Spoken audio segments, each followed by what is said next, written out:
Hello everyone, welcome back to my YouTube channel Sai Khushi creations. आज की video में आपके साथ मैं ये शेयर करूंगी कि भगवान का जब हम स्नान करा लेते हैं तो पंचामृत का, बाकी सारे जल का हम क्या करें। तो सबसे पहले तो पंचामृत से जो स्नान कराया जाता है, यानी दूध, दही, घी, शक्कर, शहद, इन सब चीज़ों को जो मिलाकर स्नान कराया जाता है, इसको आप चरणामृत के रूप में ग्रहण करें। अगर आपने कृष्ण भगवान का स्नान कराया है तो उसमें तुलसी मिला लीजिए, अगर कृष्ण भगवान या विष्णु जी का स्नान कराया है तो, और फिर उसे सभी घर वालों में बांटकर आप चरणामृत की तरह उसे प्रसाद स्वरूप ग्रहण करें। इसको आप एक अलग से कटोरी में निकाल लें। पहले तो सादे जल से भगवान को स्नान कराया जाता है, फिर पंचामृत से। जब भगवान को पंचामृत से स्नान कराते हैं ना, तो मैं उन्हें एक अलग बर्तन में, एक अलग प्लेट में बैठा लेती हूँ, ताकि पंचामृत अच्छे से स्टोर हो जाए और उसको हम प्रसाद के रूप में ग्रहण कर सकें। आप अगर उसमें ही चंदन का भी पानी मिला देंगे, कुमकुम का भी पानी मिला देंगे, फूल भी मिला देंगे, तो पंचामृत जो चरणामृत बना है वो ग्रहण करने लायक नहीं रहेगा। इसीलिए जब भी पंचामृत से स्नान कराएं तो एक अलग से पात्र में भगवान को बैठाकर स्नान करा लें और फिर पंचामृत को एज चरणामृत ग्रहण करें। अब जो बाकी पानी होगा, अगर आपने चंदन मिलाकर भगवान का अभिषेक कराया है, आपने जो है बाकी कोई कोई जैसे इत्र जल है, केसर जल है, इत्यादि चीज़ों को मिलाकर आपने जब भगवान का अभिषेक कराया होता है, तो इस तरीके से पात्र में वो सब चीज़ें इकट्ठी हो जाती हैं। अब इसको हमें कैसे विसर्जित करना है। सबसे पहले जो पुष्प स्नान की पत्तियां होती हैं, उनको आप, अगर गर्मी का मौसम है, धूप बहुत तेज़ होती है, पत्तियां 1 घंटे में ही अच्छे से सूख जाती हैं। आप अगर शाम तक रखेंगे तो एकदम ही कड़क हो जाएंगी। तो आप इन पत्तों को अलग से निकाल लीजिए, इन्हें पानी में धो लीजिए और इन्हें आप सुखा सकते हैं। अगर वैसा आप नहीं कर रहे हो तो इन पत्तों को पौधों में, जो आपने गमला लिया होगा जिसमें आप पानी डालेंगे, उसमें ऊपर को ही ना डालें।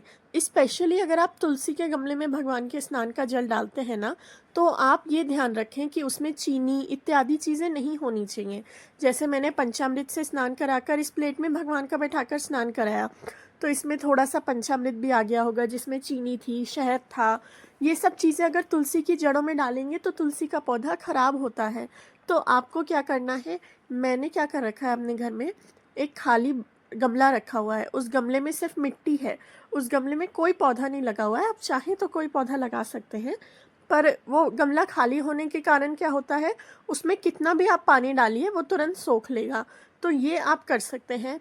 और तुलसी में कब आप पानी डालें भगवान के स्नान के जल का, जब आप विष्णु जी का स्नान कराएं या फिर लड्डू गोपाल का, जब उस जल में और कुछ ना मिला हो, मतलब चंदन हो, हल्दी हो, तो चल जाएगा, पर पंचामृत नहीं होना चाहिए। तुलसी के गमले में चींटी लग सकती हैं।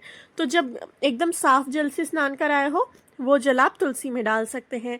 अगर भोलेनाथ का स्नान कराया हो तो तुलसी में जल नहीं डालना है। गणपति जी का स्नान कराया हो तब भी तुलसी में जल नहीं डालना है।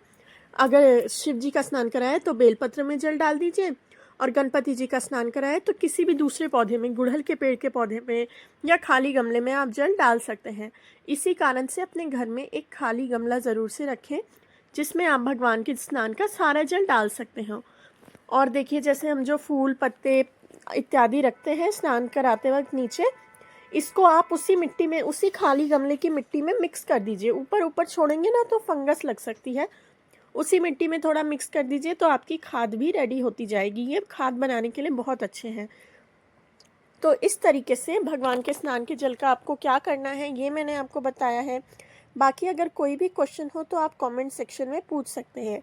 भगवान के स्नान के जल को कहीं भी ऐसी जगह नहीं डालना चाहिए जहां उसका अनादर हो या किसी का पैर पड़े। वीडियो अच्छा लगा हो तो लाइक करें। मेरे चैनल साईं खुशी क्रिएशंस को ऐसे और वीडियोस के लिए ज़रूर से सब्सक्राइब करें। Thank you very much for watching. Please like, share and subscribe. Thank you.